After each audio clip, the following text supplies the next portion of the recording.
क्या आपको पता है कि आपके जिस्म में मौजूद आयरन दरअसल ज़मीन का नहीं बल्कि किसी मरे हुए सितारे का हिस्सा है।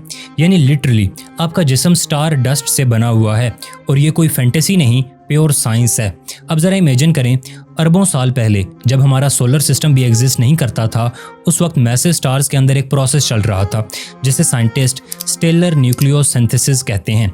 इसमें हाइड्रोजन और हीलियम जैसे हल्के एलिमेंट्स आपस में कंफ्यूज होकर भारी एलिमेंट्स बनाते हैं और इन्हीं रिएक्शंस के दौरान आयरन भी बनता है। लेकिन यहाँ एक सरप्राइजिंग ट्विस्ट आता है। जैसे ही किसी स्टार के अंदर आयरन बनना शुरू होता है, वो उसकी लाइफ के एंड का सिग्नल होता है, क्योंकि आयरन एनर्जी प्रोड्यूस नहीं करता बल्कि कंज्यूम करता है और यही इम्बैलेंस उस स्टार को कोलैप्स की तरफ ले जाता है। और फिर होता है एक मैसिव टाइप 2 सुपरनोवा एक्सप्लोजन, एक ऐसा धमाका जिसकी एनर्जी का तस्वर भी मुश्किल है। इस धमाके में वो सारा आयरन और बाकी एलिमेंट्स स्पेस में बिखर जाते हैं।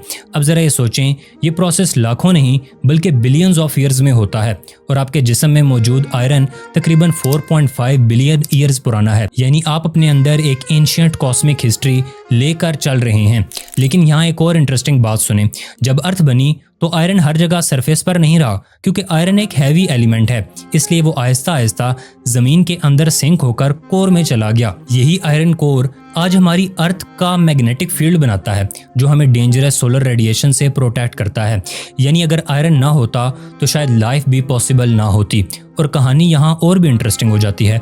ज़मीन पर मौजूद कुछ आयरन ऐसा भी है जो बाद में मीटियोराइट्स के जरिए आया, यानी आसमान से लिटरली आयरन की बारिश भी हुई है और फिर यही आयरन प्लांट्स, एनिमल्स और फूड चेन के जरिए आपके जिस्म तक पहुंचा है। आपके ब्लड में हीमोग्लोबिन इसी आयरन की वजह से ऑक्सीजन कैरी करता है। सिंपल वर्ड्स में आपकी हर सांस में स्टार्स का कंट्रीब्यूशन है। जैसे एक फैक्ट्री रॉ मटेरियल को ट्रांसफॉर्म करती है, वैसे ही स्टार्स ने एलिमेंट्स बनाए और इन्हीं एलिमेंट्स से ज़मीन बनी और फिर आप। तो हकीकत यह है कि आपका जिस्म, ज़मीन और डिस्टेंट स्टार्स सब एक ही कॉस्मिक स्टोरी के पार्ट्स हैं।